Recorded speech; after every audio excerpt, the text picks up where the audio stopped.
Behind a locked chamber door within Buckingham Palace, King Charles set his name upon a decree that would forever alter the destiny of the House of Windsor. This moment had no fanfare, no cheering crowds, and no cameras broadcasting to the world. There was only a waiting pen, a permanent record, and a crucial choice regarding Prince William that could not be put off any longer. Before the public caught wind of this confidential agreement, the nation was already racing toward a royal transition that suddenly seemed much closer than anyone had imagined. But before we reveal what this really means for the royal family, make sure to subscribe so you never miss an update. The king knew that every person in that room understood the gravity of the moment. Top-tier palace aides had been summoned, commanded to hand over their mobile devices, and guided into a highly secure room. Charles arrived, holding a leather folder, authorized for sovereign access only. Sovereign access meant materials kept strictly for the monarch and a tiny circle of cleared advisors. Prince William was nowhere to be seen. The room grew dead silent. The king opened the folder, his eyes falling directly upon his firstborn's name. Resting inside was the Royal Continuity Declaration, a document formally validating William as the future king and sanctioning immediate preparations to hand over sovereign duties whenever the crown deemed it necessary. This was not a symbolic piece of paper. It laid down a concrete, functional pathway to supreme power. Charles tightened his fingers around the pen. Signing this paper would shield the monarchy from sudden instability, yet it would instantly thrust his eldest son toward a crushing fate that no father could ever ease. For several agonizing seconds, he hesitated. Then, the king put pen to paper. William felt the tremors of this decision before he even knew it had been made. A private alert requested his immediate return to Windsor Castle, offering no context whatsoever. Catherine watched his expression turn grave. When she asked what had occurred, the prince could only reply in a quiet tone that something major had happened. He folded the piece of paper and departed, filled with questions that no one around him could answer. The decree contained a highly classified schedule outlining exactly which state papers, briefings, ceremonies, and constitutional duties would begin transitioning to the future king. State papers were official government documents sent to the sovereign for review. Only a minute group of people possessed clearance to view this timeline. One high-ranking aide walked out of that room visibly shaken. In a recorded internal account, he later confessed to a colleague that this was no mere gesture. Charles had constructed a quiet mechanism designed to accelerate William's ascent without warning the public. As the prince's vehicle sped toward Windsor, he remained in the dark about whether his father had secured his legacy, cut short his preparation, or quietly accepted a reality the palace had spent months denying. But before William could grasp what that signature meant for the throne, he had to look his father in the eyes. To the outside world, William was the patient heir waiting quietly in his father's shadow. Within the palace walls, the reality was far more painful. Every step that brings the prince closer to the crown also draws him closer to the inevitable day when Charles will no longer be there to wear it. The hidden decree did not just outline a succession plan. It forced a father and son who loved each other deeply to stare directly into the cold, unyielding gears of the monarchy. William stepped into the private sitting room at Windsor and froze. Charles was standing on his own by the fireplace, rather than sitting behind his desk. That minor detail told the prince everything he needed to know. This was no routine meeting. The king had spent nearly his entire life waiting for this crown, enduring decades of public scrutiny and quiet preparation. That long wait had taught him one brutal truth. The monarchy only survives if the next step is secured long before the storm arrives. Charles motioned toward the empty chair opposite him, but William chose to remain on his feet. The Prince of Wales, a title reserved strictly for the monarch's direct heir, was already bending under the weight of global duties, domestic crises, and the heavy knowledge that young George would one day carry the very same load. Catherine, Charlotte, and Louis offered him a normal life away from the crown. Yet, this signed document had suddenly dragged that distant future right into his living room. The king chose his words with absolute precision. He explained to his son that planning was not a dark prophecy of tragedy, but a shield of protection. Yet, his voice wavered slightly on the final syllable, exposing the words he could not bring himself to say. That brief hesitation made the comfort feel hollow. William finally sat down and drew the folder toward him. Charles had only given him the opening pages. Several annexes remained firmly sealed, including a critical one detailing the exact scenarios where the future king could assume expanded powers before actually taking the throne. An annex was a confidential addendum containing highly sensitive guidelines kept separate from the main text. The prince looked up at his father, but the king remained silent, stating only that certain realities had to be processed one step at a time. Catherine found her husband much later, sitting alone in the dark with the unopened folder resting beside him. She quietly took a seat next to him and waited. He eventually confessed that he did not fear the crown itself. He feared the devastating loss that would make him king. She reached out and took his hand, and he held onto her tighter and longer than usual. Down the hall, Charles carried that very same terror, though he masked it with administrative control rather than confession. The king believed he had shielded his son. William felt he had been pushed toward an ending neither of them dared to name. To understand why Charles finally made this move, one must go back to the exact moment where hesitation became more dangerous than the decision itself. This declaration was not born from royal vanity, tradition, or court politics. It began with a single public ceremony that almost collapsed behind closed doors. To the millions watching on television, the event looked flawless and dignified. But within the royal household, a missing briefing document, an unreturned call, and a few minutes of sheer panic exposed a terrifying vulnerability. Those in the room that day would never forget the moment Charles realized the crown could no longer rely on blind luck. The Commonwealth service at Westminster Abbey had been choreographed down to the second. This annual gathering unites delegates from all corners of the globe, linked by the Commonwealth, a voluntary association bound by shared history and mutual cooperation. Royal diaries, protection officers, state leaders, and constitutional experts all operated under a rigid chain of command, because a single dropped ball during a live state event could trigger a crisis far beyond the palace walls. While William had taken on a massive share of public duties, the core executive powers remained locked with Charles. The prince could charm crowds and represent the crown globally, yet emergency state communications still bypassed him entirely, routed only to the monarch and a tiny circle of gatekeepers. That systemic gap had always been there. On that particular afternoon, it turned dangerous. A highly critical state dispatch arrived, while Charles was temporarily out of reach. Officials demanded an immediate directive, but no legal framework existed to let William read the full message or sign off on a reply. A state communication was a highly restricted government message requiring the sovereign's personal attention, often involving national security or a time-sensitive constitutional crisis. The heirs stood waiting in a private antechamber while senior aides argued fiercely right outside the door. William could hear the muffled, angry voices and felt a hot surge of frustration. He was the future king, yet the system rendered him a helpless bystander. At the exact moment decisive action was required. One courtier suggested giving him a watered-down summary. Another flatly refused, warning that showing the prince the document without proper clearance would violate constitutional protocol. Minutes ticked by, and everything ground to a halt. When Charles returned and saw the fallout, he knew instantly that a line had been crossed. An aide quietly reported that the delay had lasted 11 minutes.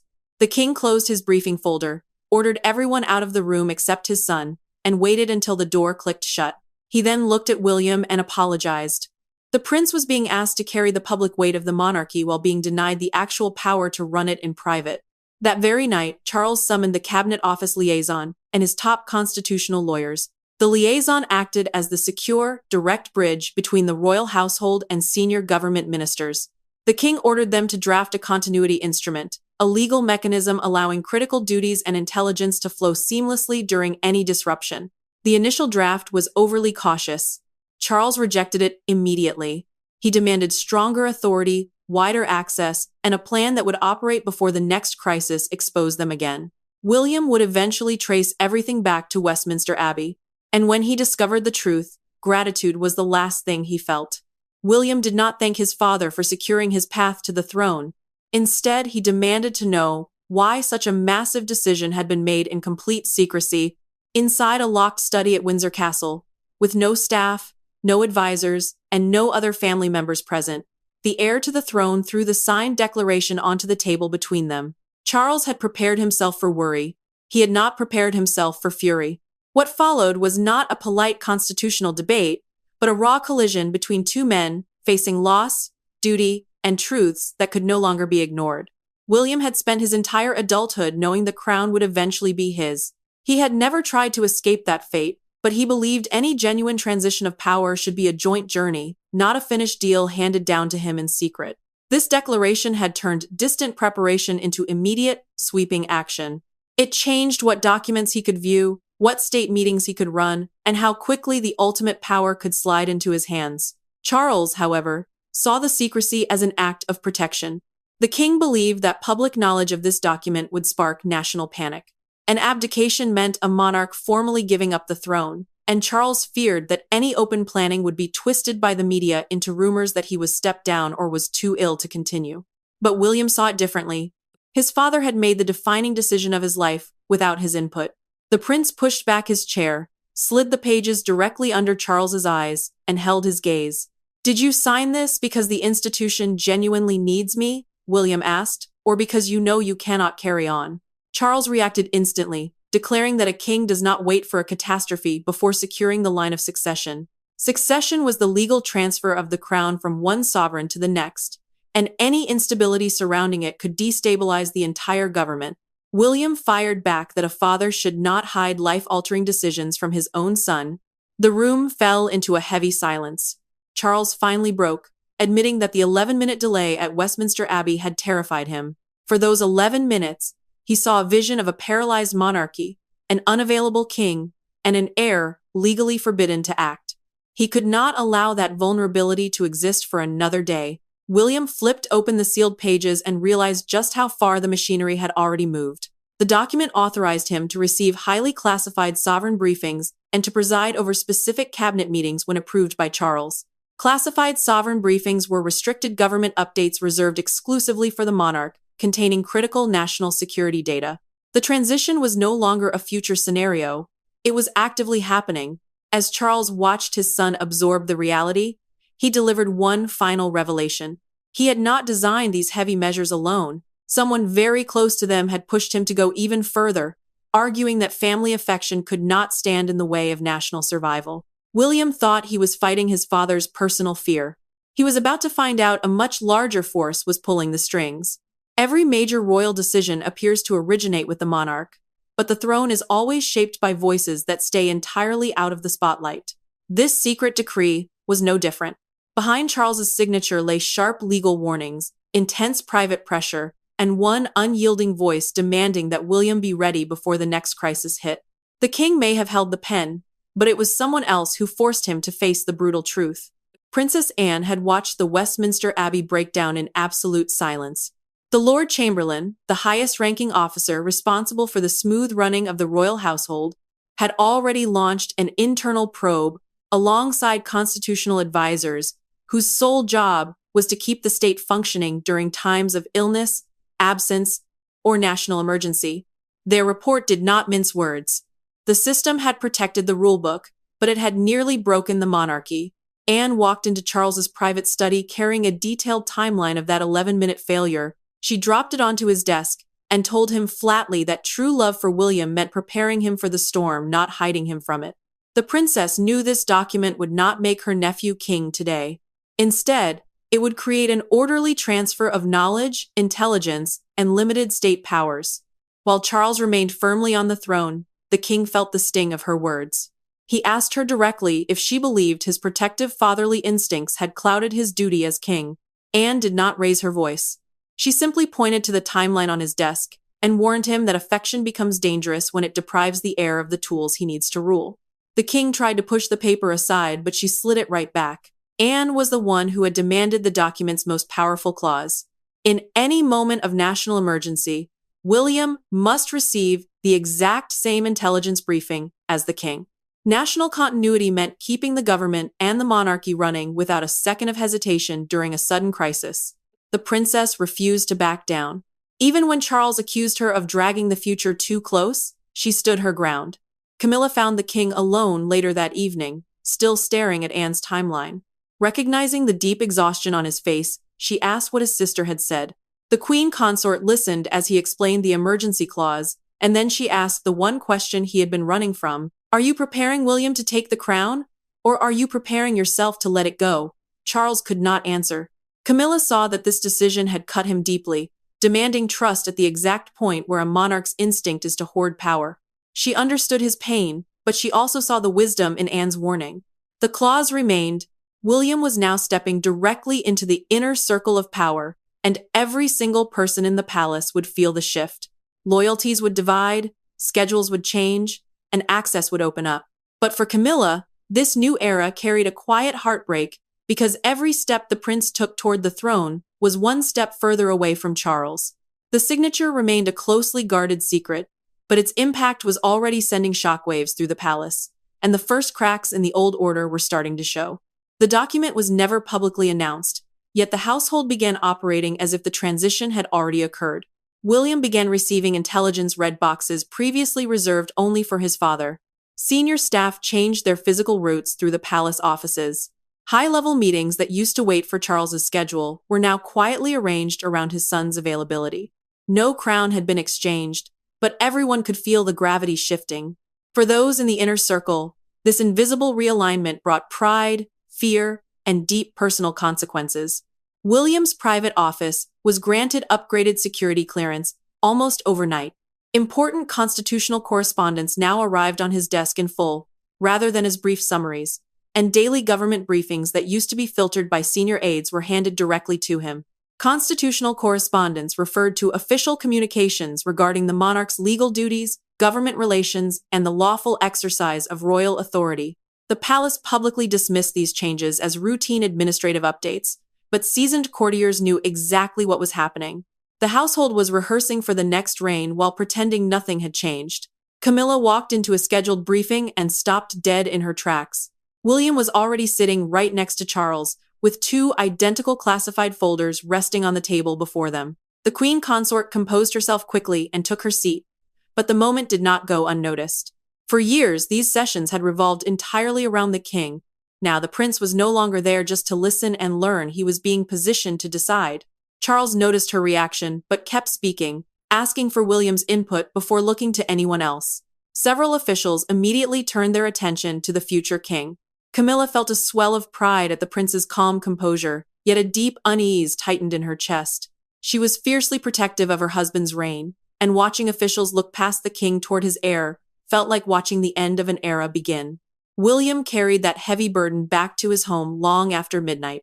Catherine watched him walk in, carrying a locked red box.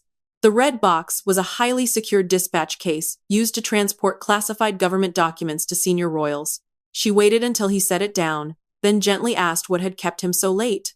The prince admitted he had spent the last 4 hours reviewing executive decisions that could impact millions of lives. He had always known power brought duty, but he had never expected it to be this lonely. Catherine reminded him that carrying responsibility did not mean shutting her out, but she could see in his eyes how much this new access had already aged him. The next shock arrived via a leaked internal memo. William was scheduled to chair an upcoming emergency planning meeting with Charles present in the room but remaining silent. This drill would test whether the secret declaration could actually function during a real national emergency. Staff called it a dry run. The prince knew it was a profound shift in power. Before the meeting could begin, William made an unexpected move. He asked to meet Charles completely alone. No briefing books, no staff, and no royal titles. He did not want to speak to his king. He needed to speak to his father. The administrative gears of succession were turning faster by the day, yet the true turning point would not happen in a secure briefing room. It would take place when two men finally stripped away the titles and spoke as father and son. For days, Charles and William had communicated only through legal texts, formal titles, and protective aids. Then William broke down the walls. He requested a private walk through the grounds, no staff, no folders, and no script. What passed between them during that walk changed the very nature of the secret document. It stopped being a cold contingency plan born of fear and became something deeply human. A father's ultimate lesson in duty, and a son's courageous choice to accept the burden without losing his soul. William knew that fighting his destiny was useless. The crown would eventually find him, and no amount of anger could stop the clock. His only real choice was how he would step into that future, either as a lonely, resentful captive of the system, or as a prepared, emotionally grounded leader. Charles, too, had reached a painful realization of his own. Decades of strict royal discipline had trained him to hide any sign of weakness, but that very silence had made his preparation look like an act of desperation rather than a profound gesture of trust. William walked alongside his father through the quiet Windsor estate, letting the silence stretch between them. Finally, the prince asked Charles what it had felt like when Queen Elizabeth first began preparing him to rule. Kingship meant assuming the supreme duties and executive powers of the sovereign. But for an heir, it also meant accepting that your life's work only begins with the death of a parent. Charles stopped walking. He looked at his son and admitted that a deep sense of guilt had shadowed every lesson his mother had ever given him. Every briefing prepared him for a future that required her to be gone, and even thinking about that future felt like an act of betrayal. The king had never spoken those words aloud to anyone. Now, stripped of the royal armor, he finally let them breathe. William understood instantly. He confessed that every new red box, every state meeting, and every added responsibility felt like he was actively practicing for his father's death. He was not running from his duty. He was grieving a loss that had not yet happened. Charles reached out and placed a reassuring hand on his son's shoulder. He explained that the declaration was not signed because he was preparing to leave, but because history moves fast, and he refused to leave his son standing in the dark when it did. The king had mistaken secrecy for strength. The prince had mistaken preparation for a final goodbye. William agreed to take on the expanded powers, but he set one non-negotiable condition. This transition must actively support Charles's current reign, never giving the public the impression that the king had been sidelined. Every new responsibility would be framed as direct service to the reigning monarch, not a quiet coup. Charles agreed. For the first time since the pen touched the paper, father and son were no longer fighting over the document. They were carrying its weight together. Their hard-won peace lasted only a matter of hours. A highly restricted summary of the agreement leaked out of palace control before a joint statement could be finalized, and the British public woke up to a fragmented story they did not understand. Father and son had finally found common ground in private. Just as their secret pact exploded onto the front pages of the world, the document had been drawn up to prevent national panic. Instead, its exposure triggered a massive political shockwave. Before the sun was fully up, phones were buzzing across the country, news networks broke into scheduled broadcasts, and crowds of royal reporters began camping outside the palace gates. The public was told that Charles had formally signed over unprecedented powers to William for the next reign, but the actual details remained clouded in rumor. Was the country witnessing a responsible transition, a hidden health crisis, or the first official steps toward the end of Charles's reign?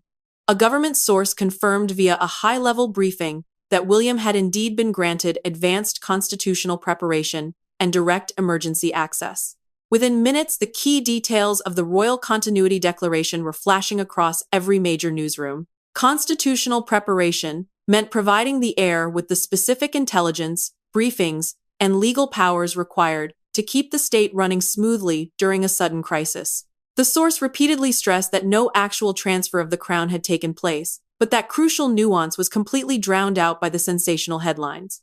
Buckingham Palace scrambled to regain control before the rumors turned into accepted facts. Their official statement declared that Charles remained fully on the throne and described succession planning as a standard, responsible duty of any reigning monarch.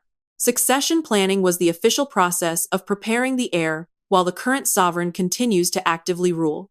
But the carefully worded press release failed to quiet the storm. To some, it sounded logical. To others, it read like confirmation that the king was stepping back. At a busy London newsstand, the front page of every paper carried a photo of Charles and William standing side by side under the bold headline, "The King prepares his heir." Commuters crowded around, taking photos of the papers and arguing over what it meant. One man praised the move as responsible leadership, while a woman standing next to him demanded to know why such a massive decision had been hidden from the public in the first place. On television, a prominent anchor opened a breaking news bulletin with a line that was instantly quoted across social media. "This is not an abdication, but it is the most significant admission to date that Prince William's future is no longer in the distance." Abdication meant a monarch formally giving up the throne, and the broadcast made sure to clarify that Charles had done no such thing. Yet, the image of a transitioning crown was now firmly planted in the public's mind. Outside the palace gates, a crowd began to gather. Some expressed deep worry for the king, fearing the secret document pointed to a hidden health battle behind the palace walls. Others defended the decision, arguing that preparing for the future was a sign of visionary strength, not weakness. Charles had wanted to project stability. Instead, he had sparked national confusion. William watched the chaotic news coverage with Catherine, growing increasingly angry at the media's claims that his father was being pushed aside. Catherine looked at him and said that issuing angry denials would only keep the fire burning. The only real answer, she insisted, was to stand shoulder to shoulder with Charles and show the world a united front, not a fractured monarchy. That afternoon, the palace announced an unscheduled joint appearance by the King and the Prince of Wales. The world would soon get the image that would define the true meaning of the signature. The public had viewed the leaked document as a sign of institutional panic, but Charles and William were about to turn it into a masterclass in royal unity. When the King and the Prince finally stepped out together, there was no talk of abdication, no hint of a farewell, and no surrender of the throne. Instead, there was something far more powerful, a quiet, mutual recognition. The King stood beside his successor, not as a rival protecting his territory, but as a leader guiding the next generation into a duty that was larger than both of them. In that single moment, the secret document stopped being a symbol of fear. It became proof that the monarchy had chosen preparation over denial. Charles led the royal procession, but William walked directly at his side rather than the traditional few paces behind. This simple physical alignment carried a massive message. The king held full sovereign power, yet the future king was being openly integrated into the active leadership of the nation. A national service was a formal state ceremony, marking an event of major importance to the country. This joint appearance was not a handover of power. It was a brilliant display of uninterrupted continuity. The palace made it clear that the declaration did not demote Charles or secretly crown his son. It simply allowed William to access the training, state secrets, and executive experience required to keep the nation stable during any future crisis. The crown remained firmly with the king. The preparation belonged to the prince. Just before they stepped out in front of the cameras, Charles stopped, turned to William, and gently adjusted his son's ceremonial insignia. Ceremonial insignia were the official medals and symbols worn to denote royal rank and constitutional duty. The king looked at his son and said quietly, "You are ready to learn what no one can ever learn alone." William looked back and replied, "Then we do it together."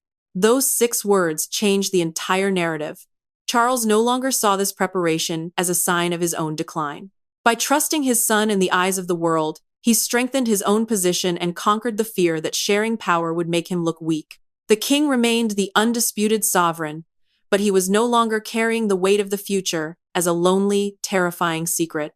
William accepted his path with absolute clarity. Stepping toward the throne would always be tinged with sorrow, because his rise was inextricably linked to the loss of his father. Yet, the prince chose to step forward not out of ambition, but out of a deep love for his family and the people he would one day serve. Duty was no longer a heavy chain wrapped around his wrists. It was a solemn promise he was proud to keep. The true power of the declaration was now undeniable. It carved out a smooth, clear path from this reign to the next, without taking a single ounce of authority away from the present king. Charles's signature was not an end. It was a father's protective shield, a sovereign's final duty, and William's first real step toward his destiny. The British monarchy survives because it does not pretend that time stands still. It meets the future with honesty, strength, and complete trust. The pen had not passed the crown from one man to another. It had simply ensured that when history finally calls, father, son, and the crown will stand ready, united, and unbroken. Thanks for watching. Please don't forget to like and subscribe, and we will see you in the next one.